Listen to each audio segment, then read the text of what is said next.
You tell me, why aren't people married? Well, I mean, honestly, it's the women. The women are extremely liberal. Feminism doesn't say, hey, women, don't get married. That's not what it says. That's what liberalism is at the end of the day. It's just like, we want the freedom to choose, but to give people the true freedom to choose, you cannot oppress them. I think gender roles are a construct, that none of this is inborn. Like, you'd have to be an idiot to think that. Why do strong and independent women submit to their boss at work but not their man at home? I'm not interested in being in a relationship with somebody who feels that they're superior to me. Probably two of my least favorite people in all of media, if not my two least favorite people, came together recently and, we did a podcast episode. I don't know. I refuse to watch the whole thing.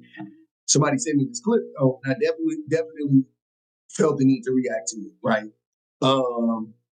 When we talk about marriage and we talk about why women don't want to get married, the question for me is never why don't women want to get married anymore. The question for me is, or a better question would be, why did women ever want to get married? Right? The answer is women didn't ever want to get married. If you created marriage, right, as an institution, you created marriage to subjugate women.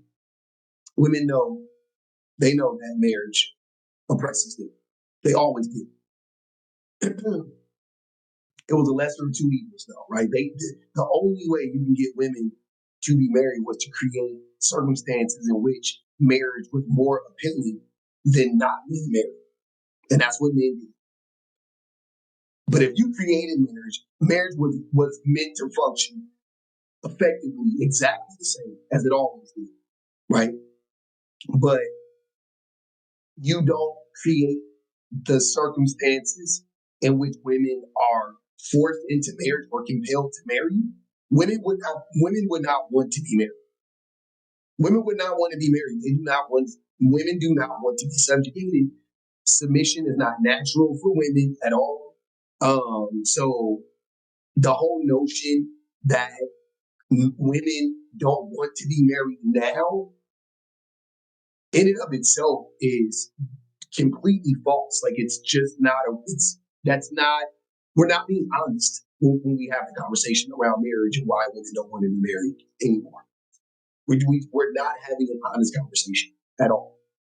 You tell me, why aren't people married? Well, I mean, honestly, it's the women. The women are extremely liberal. No one talks about that. Increasingly they do, especially after the last. Everybody talks about that, and they historically have talked about that. They have literally waged whole campaigns against women liberating themselves and being more liberal. Yeah, the whole burn the bra movement, all of that stuff. Like, women have been liberal since the beginning of the patriarchy, right? Because to be liberal is to fight against oppression. That is what liberalism is in a nutshell, right? It's the freedom of choice. Essentially, at its core, liberalism is the idea that, I know what it is, but I'm talking about, like, in practice, the way that it really looks is like feminism pretty much just says, women, if you want to be married. But like I said before, we should not be forcing women into marriage. But if a woman wants to get married, be married. And in the marriage, she should be afforded every protection and provision possible. So should the kids. So should the men. Right? That's what feminism says. Feminism doesn't say, hey, women, don't get married. That's not what it says. That's what liberalism is at the end of the day. It's just like, we want the freedom to choose, but to give people the true freedom to choose, you cannot oppress them.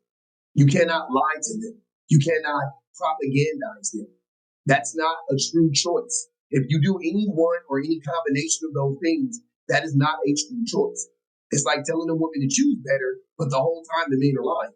How can they choose?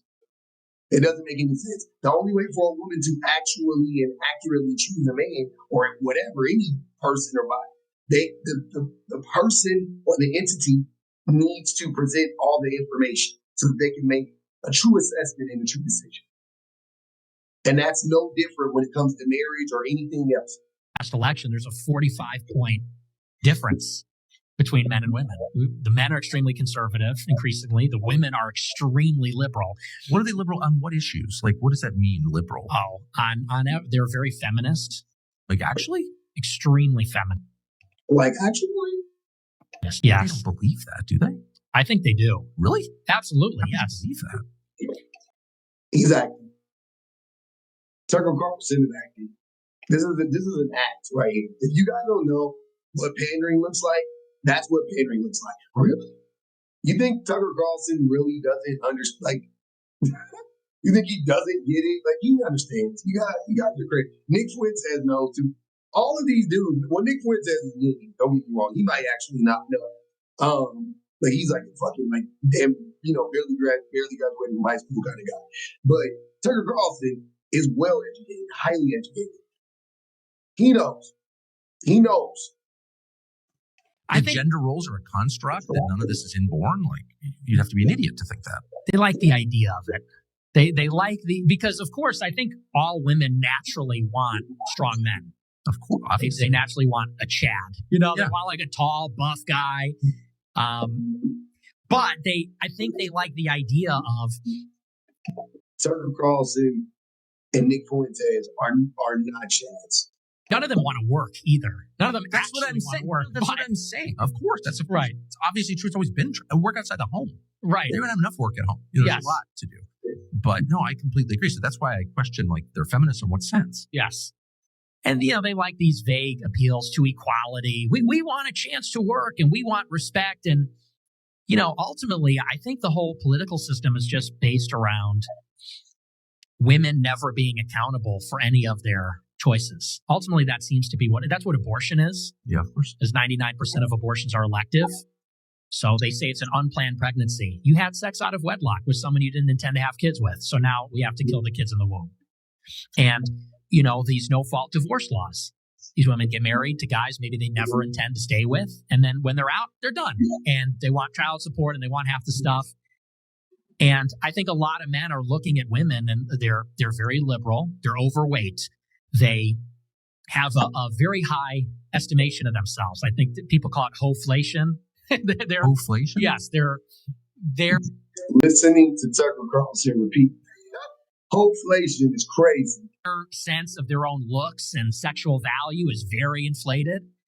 And so a lot of people are looking at these like frumpy, obnoxious, loudmouth, liberal women who are also very promiscuous and saying this is not actually appealing at all. And I don't Contradicting themselves all around.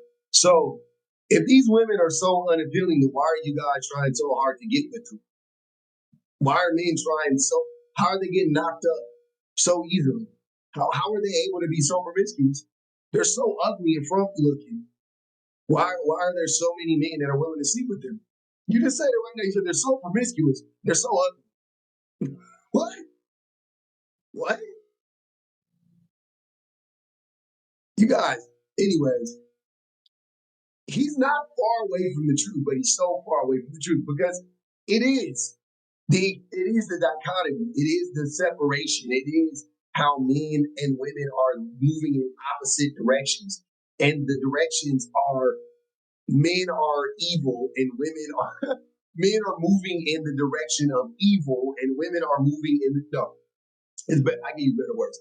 Men are moving in the direction of fascism, and women are moving in the direction of freedom. So that's a conflict of interest. That's what it really boils down to. And if you listen to what Nick Fuentes was saying right here, he was talking about how women, they have no fault in court. It's always this idea that we need to limit women's ability or mobility, I should say. We need to restrict their movement. They shouldn't be able to do what they need to do. They shouldn't be able to work. They shouldn't be able to go to school. They shouldn't be able to get abortions. They shouldn't be, you know what I mean? Like they shouldn't be able to divorce men when they want to. It's always trying to restrict women. Now, if it's natural, like Tucker was saying, then why would women be so inclined to want to move freely? All of this is rooted in the idea. All of their solutions are rooted in the idea of restricting women, taking away the 19th Amendment, taking their ability to make money away, taking bank accounts away, taking driver's licenses away. You know what I mean? To just strip them of every bit of means they would have to leave a man or avoid men altogether, and then claim that women naturally want to be submissive and women naturally want to be in the home. And that, like, if it was natural, give women all the rights that men have and see what happens. Oh, we're getting close to doing that, and women are running for the fucking hills. So obviously, it's not natural. Men are.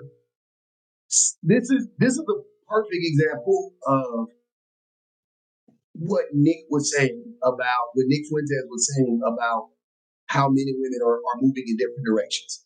Listen to this. This will perfectly encapsulate what's happening right now.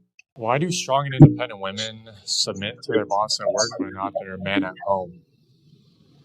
I'm not interested in being in a relationship with somebody who feels that they're superior to me. So you don't believe in submission as a woman? No. How come? Because I'm a human being, and we're not in I think that the base of relationship is companionship, not power. But shouldn't there be some Submission authority? is based in power. No, I think there should be mutual respect.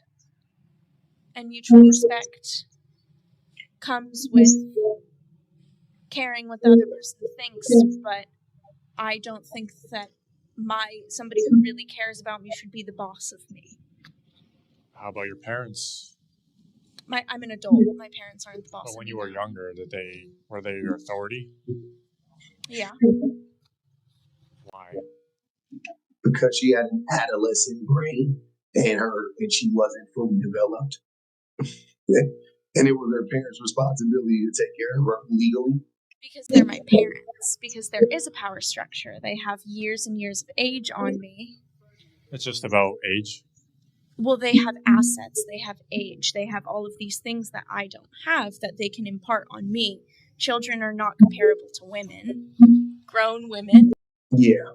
And he's serious too. He's not even trolling. This dude is so weird, by the way. If you guys ever come across this channel, I did, because I like researched this to look this clip up or whatever. So just FYI, when he talks to the women, he does this thing before every video. He goes, "Are we rolling?" Like the women are standing there, and he says to his camera person, "Are we rolling?" And then like in the half a second, he goes, "Are we rolling?" Huh. Like that to the woman to scare the women. It's so weird. It's so fucking weird. I was like, "What the fuck, this dude?" I would just walk away. But yeah, he's a fucking nut. So I believe he believes this crazy shit. But yeah, that's what's happening. That's what's driving women away from men, because men think like this and women think like her. Naturally, by the way, women think like her. Naturally, men don't think like this. That's why his thoughts don't make any fucking sense. Because nature makes sense. You know what I'm saying? If you really think about nature, nature makes sense. Nature makes sense for the most part. Like I can explain, I'm like, oh, that makes sense. You know what I'm saying? And just because we don't understand something doesn't mean it doesn't make sense. You know what I'm saying? If we don't understand it, we just don't understand it. But when you know, like nature makes a ton of sense. What he's saying makes zero fucking sense. That's how you know it's not natural. That's how you know it is propaganda. It is propaganda. That's what it is. It is a social construct. It is not a natural thing at all. And this is how those situations, like, this is an example, just a glimpse, into how they play out in real life. Like when a man thinks that he is the authority over his woman. This is like the type of shit that men do. What would you do if your partner said they didn't want you getting any more tattoos? For context, my boyfriend and I have been together for about 5 months, and I very clearly have quite a few tattoos. And we were having a conversation yesterday. I sent him a picture of this girl that had 2 arm sleeves, and I said that I thought it looked really good. And his response was, if you think this looks good, then we need to reconsider what we're doing here. He then went on to say it gets to a point where it's too many. And he has voiced this opinion before in the past, saying, I think, too many tattoos is unattractive. I think what you have is fine, which I've always said I don't want my whole body covered in tattoos, but I've always considered doing my other arm, at least finishing my one arm. And he's known this since we started talking. He's known that I've wanted to get more tattoos, at least on my one arm, and fill in what I have. And I think it really got under my skin this time because I was thinking, like, what is that fine line? Like, what happens if I go to that tattoo shop and I get one more tattoo and I come home and he's just like, yeah, actually, that one right there was the fine line for me. And that's my threshold of what's too many. And I'm all for respect. If my partner doesn't like something, I'm not going to do it. And vice versa. If there's something I don't like, he's not going to do it. But at the same time, I feel like this is different because when I met him, he knew I liked tattoos. And I think it's kind of weird to say, okay, well, what you have is fine, but if you decide to get a lot more, I'm actually all set. But can't define what too many is. I don't know. You let me know what you think about it. It sounds like he's trying to control her. It sounds like he's trying to use something to control her, like to manipulate her. And he's testing her. He's saying, like, okay, I can get her to stop doing that. Then I can get her to stop doing that. Then I can get her to do this. And then I can get, it's all a test. To me, that's what it seems like. And I'm a firm believer of not giving men an inch because I know men will take the whole fucking country mile usually. So, yeah, I don't know that he's one of those red flags. This is what I said earlier about red flags. I think the way that I look at red flags is like if you can't explain something, like why they plausibly, like why would that happen? Why would they feel that way? Blah blah blah blah.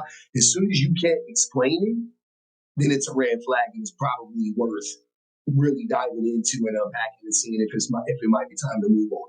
That's how I'm now starting to look at red flags. Even red flags like, oh, it could be something problematic, but I'm like, what's problematic? It's like somebody can piss you off. It doesn't mean that that's who they are every single day, right? Are we asking for absolution? Like, are we asking for every single person to be perfect? Like, no, I don't think that's what we're looking for, right? A red flag has to be different. And I think that for me, that's the differentiation in it is that if you can't rationalize why they may think a certain way or say a certain thing or do a certain thing, then you know more than likely it is manipulation. You know more than likely they're trying to manipulate you. And if they're trying to manipulate you, that is an indication of abuse and more abuse to come. That's what I think. But that's why men and women, two polar opposites, and we're moving in total opposite directions faster and faster every day.